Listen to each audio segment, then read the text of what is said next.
ലഖദ് അദല്ലകും ശഹ്റു റമളാൻ എന്ന ശഅബാനിന്റെ അവസാനത്തിൽ മുത്തനബി തങ്ങൾ വന്ന് പറഞ്ഞുവല്ലോ, നിങ്ങൾക്കിതാ റമളാൻ വന്നിരിക്കുന്നു. ഫുത്തിഹത് ഫീഹി അബ്വാബുൽ ജിനാൻ, സ്വർഗ്ഗത്തിന്റെ വാതിലുകൾ തുറക്കപ്പെട്ടിരിക്കുകയാണ്.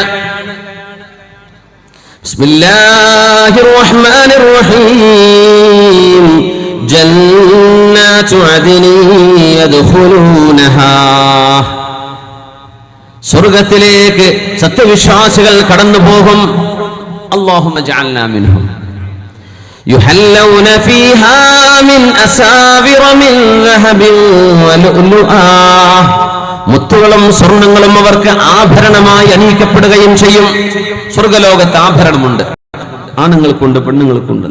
അത് ബോറടിക്കുന്ന ആഭരണമല്ല, അല്ലാഹു ഒരുക്കി വെച്ച സ്വർണ്ണമാണ്, അല്ലാഹു ഒരുക്കി വെച്ച ലുഅ്ലുആൻ. അത് ഭൂമിയിലെ നമ്മൾ ജ്വല്ലറിക്കാരന്റെ സ്വർണ്ണമായിട്ട് തട്ടിച്ചു നോക്കരുത്. ചെമ്പുകൂട്ടി ആ സ്വർണ്ണം അല്ല ഇത് നമ്മുടെ ദുനിയാവിലെ 24 26 എത്ര പറയാം, അതൊന്നും അല്ല. മാല ഐനുൻ റഅത്, ഒരാൾക്കും കാണാൻ കഴിഞ്ഞിട്ടില്ലാത്തത്, അതിന്റെ പരിശുദ്ധിയെ കുറിച്ച് ആരും കേട്ടിട്ട് പോലുമില്ല, ആലോചിക്കാനും കഴിയില്ല. സുബ്ഹാനല്ലാഹ്. മിൻ അസാവിറ മിൻ ദഹബിൻ വലുഅ്ലുആ വലിബാസുഹും ഫീഹാ ഹരീർ, വളരെ നേർത്ത പട്ടുടയാടകൾ, അല്ലാഹു പട്ടിന്റെ ഉടയാടകൾ അവർക്ക് അണിയിക്കുന്നതാണ്. സ്വർഗ്ഗലോകത്ത് മനോഹരമായ വസ്ത്രങ്ങളുണ്ടവർക്ക്. وقالوا الحمد لله الذي أذهب عنا الحزن إن ربنا لغفور شكور.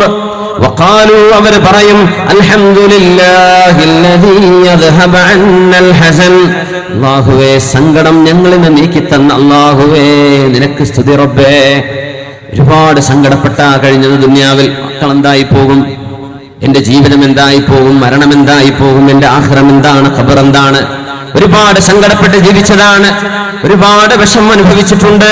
മാതാപിതാക്കൾ വേർപിരിഞ്ഞു പോയപ്പോ, പ്രിയപ്പെട്ട ഭർത്താവ് മരിച്ചപ്പോ, പ്രിയപ്പെട്ട ഭാര്യ മരിച്ചപ്പോ സങ്കടപ്പെട്ടു. ദുനിയാവ് അങ്ങനെയാണ്, ഒരുപാട് വിഷമങ്ങൾ ഉണ്ടാകും. ഞങ്ങൾ ഇന്നലെ ഒരു വീട്ടിൽ, കാസർഗോഡ് ജില്ലയിലെ ഒരു വീട്ടിൽ 6 ആൾ മരിച്ചുപോയൊരു വീട്, 6 പേരൊരു കുടുംബത്തിൽ നിങ്ങൾ കേട്ടിട്ടുണ്ടാവും. അതിൽ ചെറിയ 2 കുഞ്ഞുങ്ങൾ ബാക്കിയുണ്ട്. ഒരു കുഞ്ഞിന് 11 മാസം എന്തോ ആയിട്ടുള്ളൂ, മുലകുടി പ്രായമുള്ള കുഞ്ഞാണ്. ആ കുഞ്ഞിൻ്റെ കാലിന് ഫ്രാക്ചറുണ്ട്, കാലിനൊക്കെ പ്ലാസ്റ്റർ ഇട്ടിട്ട് ചെറിയ കുഞ്ഞ് ഉറക്കത്തിൽ ഇങ്ങനെ ഞെട്ടുകയാണെന്ന് പറഞ്ഞു. കുഞ്ഞിനെ ഉമ്മയെ ഓർമ്മ വരുന്നുണ്ടാവും, മുല കുടിക്കുന്ന പ്രായമല്ലേ, ഉമ്മ മരിച്ചുപോയി. ആ ചെറുപ്പക്കാരൻ പറയാണ്, എൻ്റെ ഭാര്യ മരിച്ചു, ഒരു മോനും മരിച്ചു, ഈ ചെറിയ കുഞ്ഞ് ബാക്കിയുണ്ട്. 5-6 പേർ ഒരു കുടുംബത്തിൽ, ഒരു വീട്ടിൽ. ആ വീടിൻ്റെ മൂകത, ഒരു 4-5 വയസ്സുള്ളൊരു കുട്ടിയും ഹോസ്പിറ്റൽ ഡിസ്ചാർജായി വന്നു. ആകെ മുറിവുകളാണ്. എന്താണ് ഇതിൻ്റെയൊക്കെ സങ്കടം? ദുനിയാവ് അങ്ങനെയല്ലേ. അള്ളാഹുവിൻ്റെ പരീക്ഷണങ്ങൾ ചിലപ്പോൾ ചില സന്ദർഭങ്ങളിൽ ഒരുമിച്ച് ഒരുപാട് വരുന്നു. ചിലർക്ക് അള്ളാഹു കുറച്ച് പരീക്ഷണങ്ങൾ, ചിലർക്ക് ഒരുപാട് ഒരുമിച്ച്. അള്ളാഹുവേ, ജീവിതത്തിൽ നീ അനർഘമായി ഒരിക്കലും മാറ്റം വരുത്തില്ല എന്ന ഒരു തീരുമാനം നിനക്കുള്ള ഖളാഉകൾ, വല്ലതും മുബറമായ ഖളാഉകൾ ഞങ്ങളിൽ വിധിച്ചിട്ടുണ്ടെങ്കിൽ അത് സഹിക്കാനുള്ള മനക്കരുത്ത് ഞങ്ങൾക്ക് നൽകണം തമ്പുരാനെ. നിന്റെ ഖളാഉകൾ വല്ല മുഅല്ലഖുമാണെങ്കിൽ അല്ലാഹുവേ, ഈ സദസ്സിലെ ദുആഇന്റെ ബറക്കത്ത് കൊണ്ട് ഇവിടെ പഠിപ്പിച്ചുപോയ മഹത്തുക്കളായ പണ്ഡിതന്മാരുടെ മഹത്വം കൊണ്ട് അല്ലാഹുവേ, ഇവിടെ മറവ് ചെയ്യപ്പെട്ട് കിടക്കുന്ന 2 മഹത്തുക്കളായ 2 ശ്രേഷ്ഠരുടെ പുണ്യം, അവർ ചെയ്ത കർമ്മങ്ങൾ അല്ലാഹു ഈ വിശുദ്ധ റമളാനെ മുൻനിർത്തി റഹ്മാനായ റബ്ബേ, അല്ലാഹുമ്മ സല്ലിംനാ മിൻ ആഫാത്തി ദുനിയ വൽ ആഖിറ, ദുനിയാവിന്റെയും പരലോകത്തിന്റെയും വിപത്തുകളിൽ നിന്ന് ഞങ്ങൾക്ക് നീ കാവൽ നൽകണം തമ്പുരാനെ. വഖാലു അൽഹംദുലില്ലാഹില്ലദീ അദ്ഹബ അന്നൽ ഹസൻ, സ്വർഗ്ഗത്തിലേക്ക് കടക്കുമവരെ പറയും, അല്ലാഹുവേ, ഞങ്ങളുടെ ജീവിതത്തിൽ സങ്കടമില്ലാതാക്കി തന്നവരെ റബ്ബേ, നിനക്ക് സ്തുതി. അൽഹംദുലില്ലാഹ് അൽഹംദുലില്ലാഹില്ലദീ അദ്ഹബ അന്നൽ ഹസൻ ഇന്ന റബ്ബനാ ലഗഫൂറുൻ ശകൂർ. ഞങ്ങളുടെ അല്ലാഹു ഒരുപാട് പുറത്തു തരുന്നവനും ഞങ്ങളുടെ അല്ലാഹു നന്ദിക്ക് തിരിച്ചുപകാരം ചെയ്യുന്നവനുമാണല്ലോ എന്ന് സ്വർഗവാസികൾ സ്വർഗത്തിലേക്ക് കടന്നു വരുന്ന വാക്കാണത്. നമ്മൾ ഓർത്തു നോക്കുക, മസീറത്തു 40 സന, 40 വർഷം ഇനിയും യാത്ര ചെയ്ത് എത്താൻ ദൂരം ബാക്കിയുണ്ടായിരിക്കെ തന്നെ സ്വർഗത്തിന്റെ സുഗന്ധം ഇങ്ങനെ വന്നുകൊണ്ടിരിക്കും. സ്വർഗത്തിന് 8 അബ്വാബിൻ, 8 വാതിലുകൾ അല്ലാഹു വെച്ചിരിക്കുന്നു. ഓരോ വാതിലിന്റെ ഒരറ്റം മുതൽ മറ്റൊരറ്റം വരെയുള്ള ദൂരം 40 സന, 40 വർഷം ചെയ്യേണ്ട യാത്രയുടെ ദൂരമുണ്ട്. എന്നാൽ ആ കവാടങ്ങൾക്ക് വാതിലുണ്ട്. ആ കവാടങ്ങളുടെ വാതിലിന്റെ കണ്ണി ആദ്യമായി അത് പിടിച്ച് കവാടം തുറക്കാൻ ആവശ്യപ്പെടുന്നത് ലോകത്തിന്റെ ഗുരു നമ്മുടെ ഹബീബ് മുഹമ്മദ് റസൂലുള്ളാഹ് സ്വല്ലല്ലാഹു അലൈഹി വസല്ലം തങ്ങളാണ്. സ്വർഗ്ഗവാതിലിന്റെ മിഖ്ബലിൽ അല്ലാഹുവിന്റെ ഹബീബ് ഇങ്ങനെ പിടിക്കുമ്പോ മലക്കുകൾ ചോദിക്കും, ആരാണിത്? മുഹമ്മദ് നബിയാണ് സ്വല്ലല്ലാഹു അലൈഹി വസല്ലം. അവർ പറയും, ഉമിർനാ അൻ നഫ്തഹ ഹാദൽ ബാബ ഇല്ലാ ലക്, നബിയേ നിങ്ങൾക്കല്ലാതെ മറ്റാർക്കും ഇത് തുറന്നു കൊടുക്കരുത് എന്ന് ഞങ്ങളോട് നിർദ്ദേശമുണ്ട് എന്ന് പറഞ്ഞതുകൊണ്ട് അങ്ങനെയാണ് ഇത് തുറക്കപ്പെടേണ്ടത്, അങ്ങയുടെ കൈകൊണ്ടാണ്, തുറന്നോളൂ നബിയേ എന്ന് അല്ലാഹുവിന്റെ ഹബീബ് ഉമ്മത്തുകളിലെ വലിയൊരു സംഘം സത്യവിശ്വാസികൾ കൂടെ നിൽക്കുമ്പോൾ നോക്കണം, സ്വർഗത്തിന്റെ വാതിൽ തുറക്കുമ്പോ കൂടെ നിൽക്കാന്ന് പറയുമ്പോ, റബ്ബേ എനിക്കവിടെ നിൽക്കാൻ സ്ഥലം ഉണ്ടാകോ? അങ്ങനെ ആലോചിക്കും. സ്വർഗവാതിൽ മസീറത്തു 40 സന, 40 വർഷത്തെ വഴിദൂരമുണ്ടത്രേ. വാതിലിന് ഒരറ്റത്ത് നിന്ന് മറ്റേ അറ്റത്തേക്ക് 40 വർഷത്തെ വഴിദൂരം. ആ സുംറത്തുൽ ഹബീബിന്റെ കൂടെ നിന്ന് വാതിൽ തുറന്നു കാണുകയും സ്വർഗലോകത്തിന്റെ വാതിൽ തുറക്കപ്പെടുന്ന നേരം ഒന്ന് മനസ്സുകൊണ്ട് ചിന്തിച്ചു നോക്കുന്നതിന്റെ ഉള്ളിലേക്ക് ഇങ്ങനെ നോക്കുമ്പോ മാലാ ഐനുൻ റഅത്, ഒരു കണ്ണുകൊണ്ടും കണ്ടിട്ടില്ലാത്തത്, വലാ ഉദുനുൻ സമിഅത്, ഒരു കാതുകൊണ്ടും കേട്ടിട്ടില്ലാത്തത്, വലാ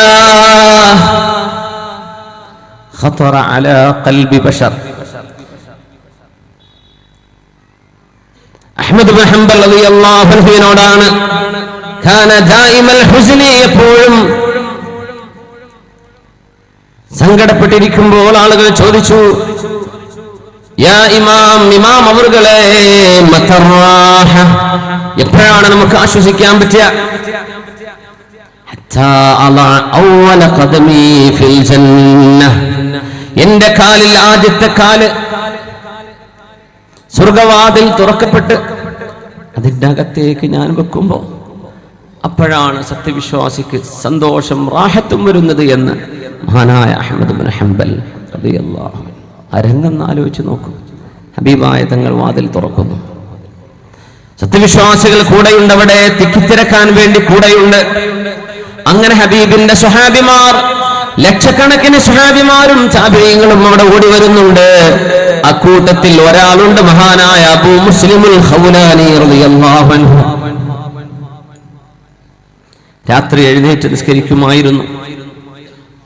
കുല്ലമാ തഇബ, നിസ്കാരത്തിൽ ഒരുപാട് ക്ഷീണം വന്ന് എഴുന്നേൽക്കാൻ പറ്റാതെ തളർന്നു പോകുമ്പോ ചാട്ടവാറെടുക്കും, കാലിലടിച്ചുകൊണ്ട് പറയും, അബൂ മുസ്ലിം എനിക്ക് ക്ഷീണമായോ? നിസ്കരിക്ക്, നിർത്തല്ല. സ്വന്തം ശരീരത്തെ അടിച്ചുകൊണ്ട് പറഞ്ഞ് മഹാനായ അബൂ മുസ്ലിം അൽ ഖൗലാനി റളിയല്ലാഹു അൻഹു പറയുമായിരുന്നു, വല്ലാഹി വല്ലാഹി ലനുസാഹിമന്നഹും അലൈഹി, അല്ലാഹുവിന്റെ റസൂൽ വാതിൽ തുറക്കുമ്പോ ഹബീബിന്റെ കൂടെ തിരക്കാൻ ഞങ്ങളും ഉണ്ടാകും.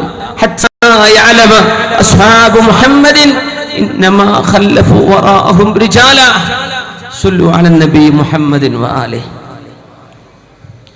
എഴുന്നേറ്റ് സ്വലാത്ത് ചൊല്ലിൻ, സല്ലു അലൻ നബി മുഹമ്മദിൻ വആലിഹി. അല്ലാഹുമ്മ സല്ലി അലാ സയ്യിദിനാ മുഹമ്മദിൻ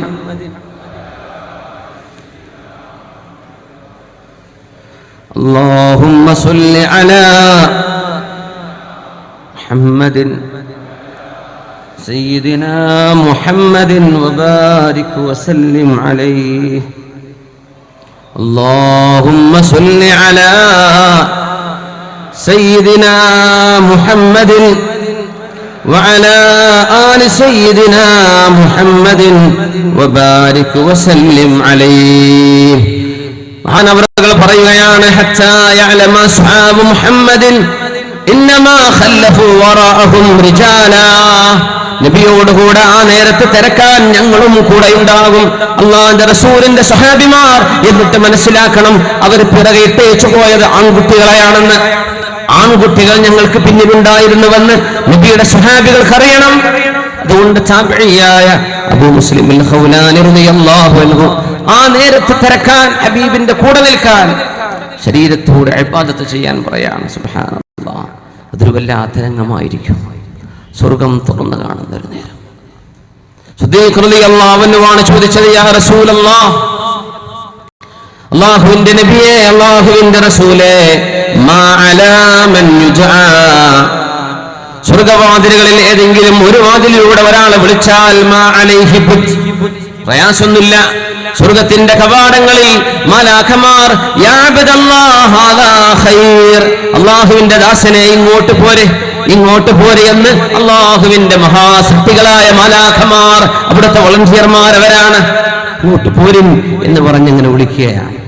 ഹാദാ ഖൈർ, ഈ വാതിലാ നല്ലത്, ഇങ്ങോട്ട് പോരിൻ, ഇവിടെ വരണം, ഇതാണ് നിങ്ങൾക്ക് നല്ലത് എന്ന് മാലാഖമാരിങ്ങനെ വിളിക്കുന്നു. ഫമൻ കാന, അതിൽ ആരെങ്കിലും യുഹിബ്ബു സ്വദഖ, സ്വദഖ ധാരാളം ചെയ്യുന്ന ആളുകൾ, കൈയഴിഞ്ഞ് ദീനീ സ്ഥാപനങ്ങളെ, ദീനിനെ സഹായിക്കുന്നവരെ, അല്ലാഹുവിന് വേണ്ടി കൊടുത്തവർ, അവരെ സ്വദഖയുടെ വാതിലിലൂടെ വിളിക്കും, ഇതിൽ വരിനെന്ന്. അല്ലാഹു ഈ സ്ഥാപനത്തിന്റെ ദീനിന് വേണ്ടി ആരൊക്കെ ആത്മാർത്ഥമായി അമല് ചെയ്തോ അവരൊക്കെ ചെയ്ത നാണയത്തൊട്ടുകൾ കാരണം ബാബു സ്വദഖയിലൂടെ കടക്കാൻ അല്ലാഹു തൗഫീഖ് നൽകട്ടെ. സ്വന്തം സമ്പാദ്യത്തിന്റെ വലിയൊരളവ് ഈ സ്ഥാപനത്തിന് വേണ്ടി മാറ്റിവെച്ച ഒരുപാട് മഹത്തുക്കൾ ഈ വേദിയിൽ സ്റ്റേജിൽ ഇരിക്കുന്നുണ്ട്. അല്ലാഹു ബാബു സ്വദഖയിലൂടെ കടക്കാൻ തൗഫീഖ് കൊടുക്കട്ടെ. നമുക്കും അല്ലാഹു തൗഫീഖ് തരട്ടെ. നോമ്പ് ഇഷ്ടപ്പെടുന്ന ആളുകൾ അല്ലാഹുവിന്റെ മലക്കുകൾ വിളിക്കും, ബാബുർ റയ്യാനിലൂടെ വിളിക്കും. അല്ലാഹുവിന് വേണ്ടി ധർമ്മസമരം ചെയ്തവരെ ബാബുൽ ജിഹാദിലൂടെ വിളിക്കും. നിസ്കാരം എമ്പാടും ഇഷ്ടപ്പെട്ടവരെ, സുന്നത്തായിട്ട് അങ്ങനെ നിസ്കരിക്കാൻ, നിസ്കാരം നിസ്കരിച്ചുകൊണ്ട് മടുപ്പ് വരാത്തവർ മുസല്ലം അച്ചുവെക്കാറില്ല, മടക്കി വെക്കാറില്ല. അങ്ങനത്തെ എത്രയോ ഉമ്മമാർ, എത്രയോ നല്ല സഹോദരിമാർ, എത്രയോ നല്ല പുരുഷന്മാർ, ഉപ്പമാര്, പണ്ഡിതന്മാർ, സദാചീങ്ങൾ, നിസ്കാരം ഇഷ്ടപ്പെട്ടവരെ നിസ്കാരത്തിന്റെ വാതിലിലൂടെ വിളിക്കുമെന്ന് ഹബീബ് പറഞ്ഞപ്പോഴാ, നബിയെ, ഒരു വാതിലിലൂടെ ഒരാളെ വിളിച്ചാൽ കുഴപ്പമില്ല നബിയെ, എല്ലാ വാതിലൂടെയും ആരെങ്കിലും വിളിക്കുമോ നബിയെ? ഇതെല്ലാം ഒരാൾ ഇഷ്ടപ്പെട്ടു, എല്ലാം ചെയ്തു. എന്നാൽ എല്ലാ വാതിലൂടെയും അവരെ വിളിക്കുകയാണെങ്കിൽ എന്ത് ചെയ്യും നബിയേ എന്ന് ഹബീബ് സല്ലല്ലാഹു അലൈഹി വസല്ലം തങ്ങളുടെ 60 വർഷത്തെ കൂട്ടുകാരൻ മഹാനായ സിദ്ദീഖ് റളിയല്ലാഹു അൻഹു, സിദ്ദീഖേ വഅൻത മിൻഹും, വഅൻത മിൻഹും, നിങ്ങൾ അവരിൽപ്പെട്ടവരാണ്, നിങ്ങൾ അവരിൽപ്പെട്ടവരാണ്. നിങ്ങളെ എല്ലാ വാതിലൂടെയും മലക്കുകൾ വിളിക്കും. സിദ്ദീഖേ, ഇതിലെ വരിൻ, നിങ്ങൾ സ്വതക്ക ഇഷ്ടപ്പെട്ടവരല്ലേ, വരണം. നിങ്ങൾ ജിഹാദ് ഇഷ്ടപ്പെട്ടവരല്ലേ. ഉസാമത്ത് ഇബ്നു സയ്യിദ് റളിയല്ലാഹു അൻഹു എന്ന 17കാരനെ റോമായിലേക്ക് അയക്കുമ്പോ അല്ലാഹുവിന്റെ ഹബീബ് ജഹസ ജയ്ഷ റസൂലില്ലാഹ്, ഹബീബായ നബി തങ്ങളുടെ സൈന്യം അവര് പോവട്ടെ, ആ എക്സ്പെഡിഷൻ നടക്കട്ടെ എന്ന് പറഞ്ഞ് മുർത്തദ്ദീങ്ങളുടെ വലിയൊരു പരീക്ഷണം ഇസ്ലാമിക രാജ്യത്തുണ്ടായപ്പോ ഹബീബിന് വേണ്ടി ധർമ്മസമരത്തിന് ഇറങ്ങിയ സിദ്ദീഖ് റളിയല്ലാഹു അൻഹു, ഇതിലെ വരിൻ സിദ്ദീഖേ, ഇതിലെ വരണം. മലാഖമാർ വിളിക്കും. നിസ്കാരത്തിന്റെ വാതിലൂടെ വിളിക്കും സിദ്ദീഖ് എന്നവരെ. മദീന പള്ളിയുടെ എല്ലാ വാതിലടച്ചാലും ഇല്ല ബാബ് സിദ്ദീഖ്, സിദ്ദീഖ് എന്നവരുടെ വാതിലടക്കല്ലേ എന്ന് മഹാനായ റസൂലുള്ളാഹി സ്വല്ലല്ലാഹു, പള്ളിയിലേക്ക് ഏറ്റവും കൂടുതൽ കടന്നു വരുന്ന മഹാൻ സിദ്ദീഖ് തങ്ങളാണ്. എല്ലാ പുണ്യവും കൊണ്ടുപോയില്ലേ, എല്ലാ പുണ്യവും. അന്ന് ഹബീബായ തങ്ങൾ ചോദിച്ചുവല്ലോ, മൻ മിൻകും അസ്ബഹ സ്വായിമാ, നിങ്ങളിൽ ആരാണ് ഇന്ന് സുന്നത്ത് നോമ്പെടുത്തത്?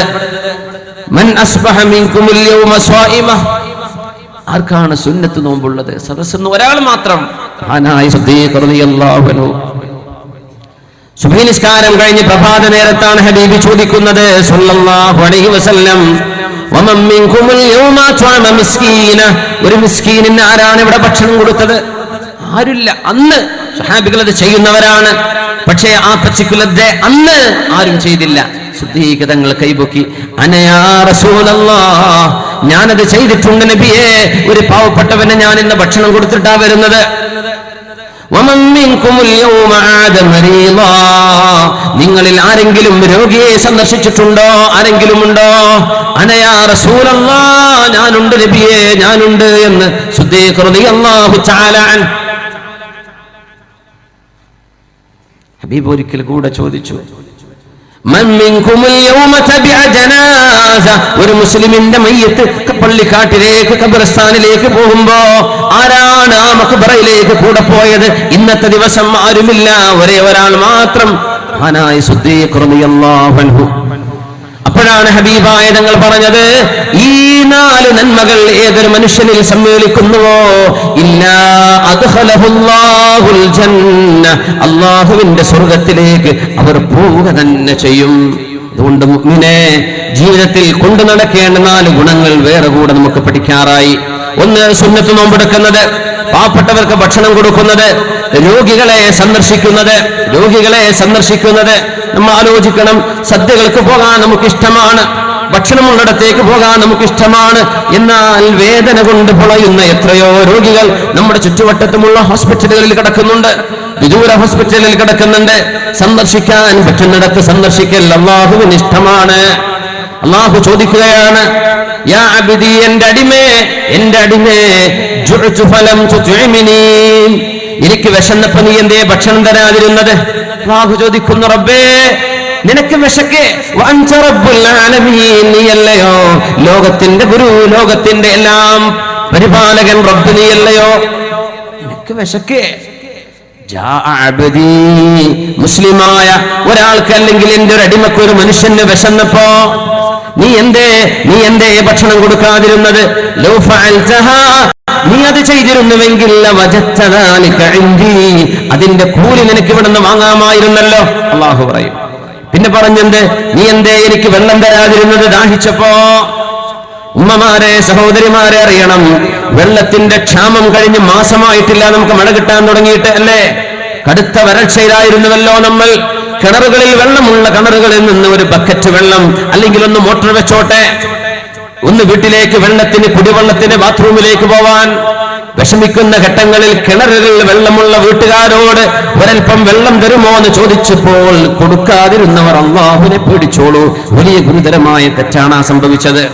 പറ്റില്ലെന്നോ, കിണറ്റ് വെള്ളം തീരുമെന്നോ, ഞങ്ങൾക്ക് കിട്ടില്ലെന്നോ പറഞ്ഞ് നമ്മളെങ്ങാനും അങ്ങനെ ഒരു മറുപടി അയൽപ്പക്കക്കാർക്ക് കൊടുത്തിട്ടുണ്ടെങ്കിൽ, ഉമ്മമാരെ, സഹോദരന്മാരെ, നിങ്ങളെ അല്ലാഹു നമ്മളെ കാക്കട്ടെ. അഹ്സിൻ ഇലാ ജാരിക തഖുൽ മുഅ്മിന, അയൽവാസിക്ക് ഉപകാരം ചെയ്യുന്നവനാണ് ഈമാനിന്റെ അടയാളം കാണപ്പെടുന്നവർ. അല്ലാഹു ചോദിക്കും, ദാഹിച്ചപ്പോ, ദാഹമുള്ള സത്യവിശ്വാസികൾ മനുഷ്യരുണ്ടായപ്പോ എന്തുകൊണ്ട് നീ വെള്ളം കൊടുത്തില്ല? അല്ലാഹുവേ, നിനക്ക് ദാഹിച്ചില്ല, നിനക്കെങ്ങനെ ദാഹിക്കും? ഞാനല്ല, എന്റെ അടിമക്ക് ദാഹിച്ചപ്പോ എന്തുകൊണ്ട് വെള്ളം കൊടുത്തില്ല? അത് ചെയ്തിരുന്നുവെങ്കിൽ ഇവിടെ നിനക്കതിന് കൂലി കിട്ടുമായിരുന്നേനെ.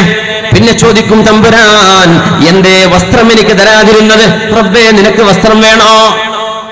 നിന്റെ അലമാരകളിൽ എമ്പാടും വസ്ത്രം നീ തൂക്കി വെച്ചപ്പോ, ഓരോരോ ചുരിദാറിലേക്ക്, ഓരോരോ വസ്ത്രത്തിലേക്ക് വേണ്ട ഫാൻസികളും അതിലേക്ക് വേണ്ട ചെരുപ്പുകളും വേറെ വേറെ, അലമാരകൾ മുഴുവനും വസ്ത്രങ്ങൾ വെച്ച് നിറച്ചപ്പോ, നിന്റെ 4 വീടപ്പുറത്ത് കിടക്കുന്ന പാവപ്പെട്ട കുട്ടികൾക്ക് റമദാൻ കഴിഞ്ഞ് പെരുന്നാളിന് ഒരു നല്ല വസ്ത്രം എടുക്കാൻ കഴിയാതെ വന്നപ്പോ എന്തുകൊണ്ട് നീ അവർക്ക് വസ്ത്രം മേടിച്ചു കൊടുത്തില്ല എന്ന് അല്ലാഹു ചോദിക്കും.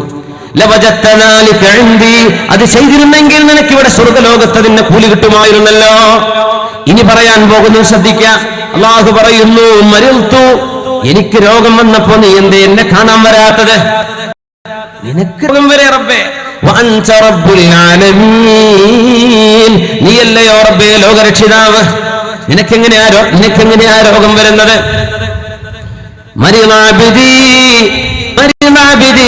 മനുഷ്യനായ ഒരാൾക്ക്, ഒരാണിനോ പെണ്ണിനോ, നിന്റെ ബന്ധുവിനെ, നിന്റെ അയൽവാസിക്ക്, നിന്റെ കുടുംബക്കാരന്, നിന്റെ സുഹൃത്തിന്, നിന്റെ നാട്ടുകാരന് ഒരു മാരകമായ രോഗമുണ്ടെന്നറിഞ്ഞപ്പോ ആശ്വസിപ്പിക്കാൻ നിനക്ക് കഴിയുമായിരിക്കെ, ചെന്ന് കാണാൻ കഴിയുമായിരിക്കെ, വീട്ടിലോ ഹോസ്പിറ്റലിലോ ചെന്ന് എത്തിക്കാൻ കഴിയുമായിരിക്കെ, എന്തുകൊണ്ട് നീ ചെന്ന് നോക്കിയില്ല എന്ന് അല്ലാഹു നാളെ ചോദിക്കുമത്രേ. ഹബീബായ റസൂലുള്ളാഹ് സ്വല്ലല്ലാഹു അലൈഹി വസല്ലം തങ്ങൾ പറയാണ്, അല്ലാഹു ചോദിക്കും, അത് നീ ചെയ്തിരുന്നുവെങ്കിൽ, നേരത്തെ പറഞ്ഞെന്താ?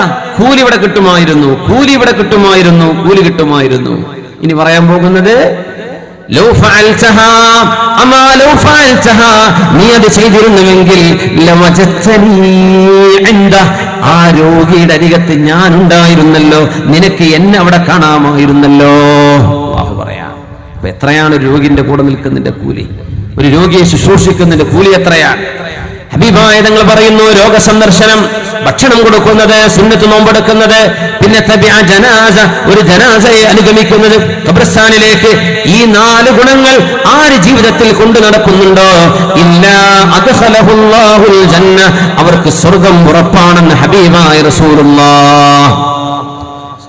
അല്ലാഹു നമുക്ക് സ്വർഗ്ഗം തരാനുള്ള, കിട്ടാനുള്ള അസ്ബാബുകൾ അല്ലാഹു നമുക്ക് തരട്ടെ. ഹബീബായ തങ്ങൾ പറയുന്നു, അലാ ഇന്ന സിൽഅത്തല്ലാഹി ഗാലിയ, അല്ലാഹുവിന്റെ ചരക്ക് വിലപിടിപ്പുള്ള ചരക്കാണ്. അലാ ഇന്ന സിൽഅത്തല്ലാഹി ഗാലിയ അലാ വഹിയൽ ജന്ന, സ്വർഗ്ഗം വില കൊടുത്തു വാങ്ങാനുള്ളതല്ല, വില കൊടുത്തു വാങ്ങാനുള്ളതല്ല. അലാ ഇന്ന സിൽഅത്തല്ലാഹി ഗാലിയ ലാ യദ്ഖുലു അഹദുകുമുൽ ജന്നത ഇല്ലാ ബിറഹ്മതിഹി, അല്ലാഹു നൽകുന്ന കാരുണ്യം കൊണ്ടല്ലാതെ, അവന്റെ ഫദ്ൽ കൊണ്ടല്ലാതെ, ഔദാര്യം കൊണ്ടല്ലാതെ നിങ്ങൾക്ക് സ്വർഗ്ഗത്തിൽ കടക്കാൻ കഴിയില്ല.